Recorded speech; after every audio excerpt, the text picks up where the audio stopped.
Assalamualaikum warahmatullahi wabarakatuh. Selamat datang di video perkuliahan untuk mata kuliah Listening in Business Context bersama saya, Heri Haryono, dosen Fakultas Bahasa di program studi Bahasa Inggris. Oke, di video kali ini saya akan menjelaskan beberapa hal terkait dengan mata kuliah Listening in Business Context.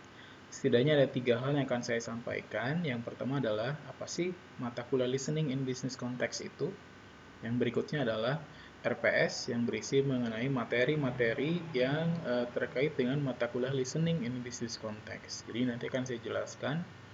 Yang berikutnya adalah yang terakhir mengenai grading system atau sistem penilaian untuk mata kuliah Listening in Business Context. Oke, jadi yang pertama saya akan jelaskan dulu mengenai mata kuliah Listening in Business Context.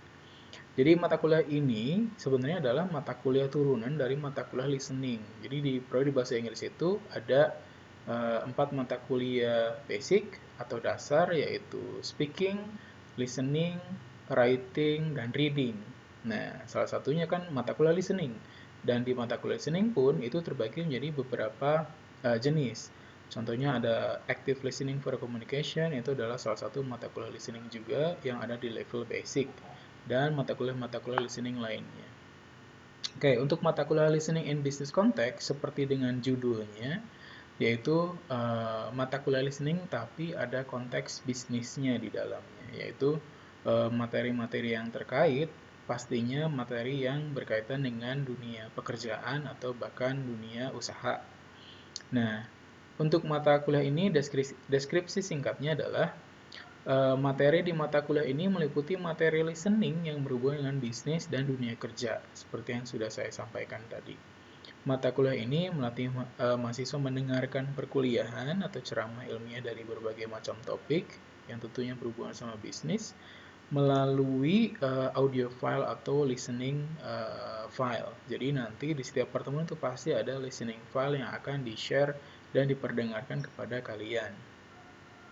Kemudian, karena ada beberapa vocabulary yang juga mungkin belum familiar dan juga idiomatik yang sifatnya spesifik untuk bisnis, jadi kalian nanti bisa note taking atau kalian bisa highlight idiom atau peristilahan-peristilahan tersebut untuk jadikan vocabulary baru yang diharapkan nanti akan berkontribusi di mata kuliah yang lain. Contohnya adalah di mata kuliah speaking misalkan. Jadi setelah mata kuliah listening, nanti diaplikasikan di mata kuliah speaking vocabulary-nya.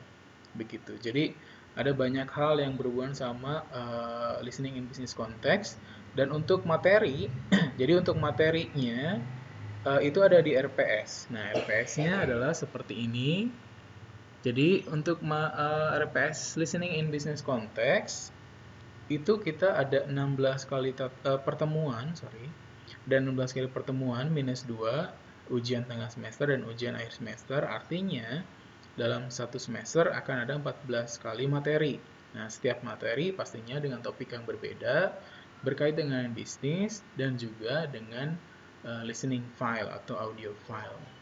Nah, di pertemuan ini yang pertama kita punya ada introduction seperti sekarang. Jadi itu ada TOEIC dulu. Jadi TOEIC itu memang berhubungan sama bisnis atau pekerjaan. Nah, kalau di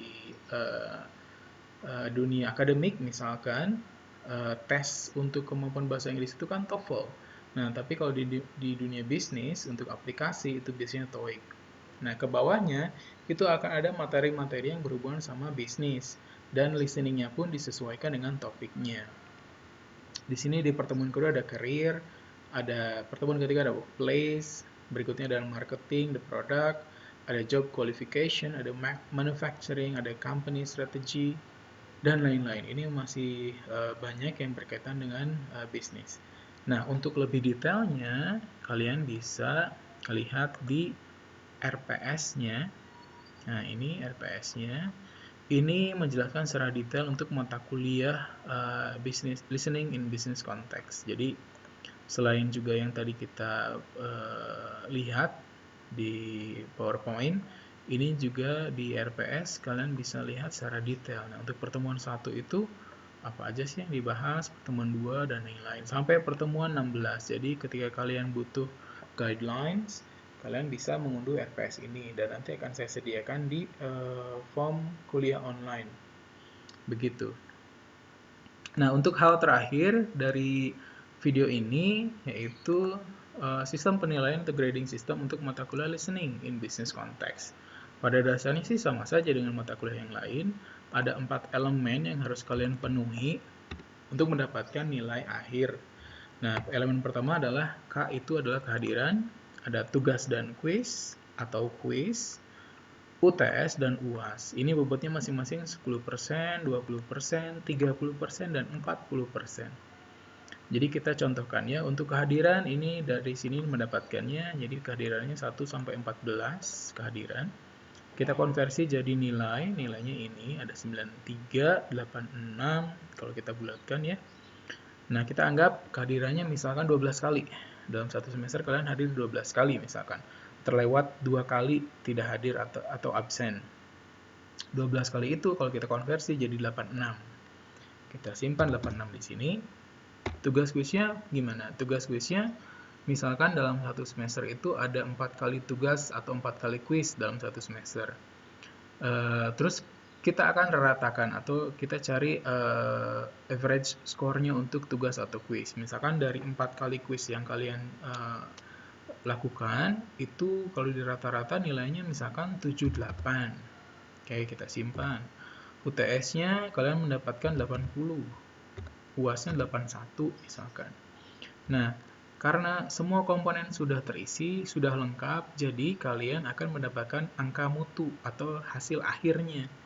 Jadi nilai akhirnya dari semua komponen ini untuk nilai kalian adalah 81,4. Nah, 81,4 itu ada di range berapa? Ada di grade apa? Nah, kita lihatnya di sini, di range nilai. 81,4 itu berarti ada di sini. Jadi, nilai kalian adalah A. Begitu. Nah, yang nanti keluar di transkrip itu yang ini, yang A-nya. Nah, itu mungkin standar ya penilaiannya sama untuk semua mata kuliah dan kalian sudah tidak asing lagi dengan penilaian seperti ini.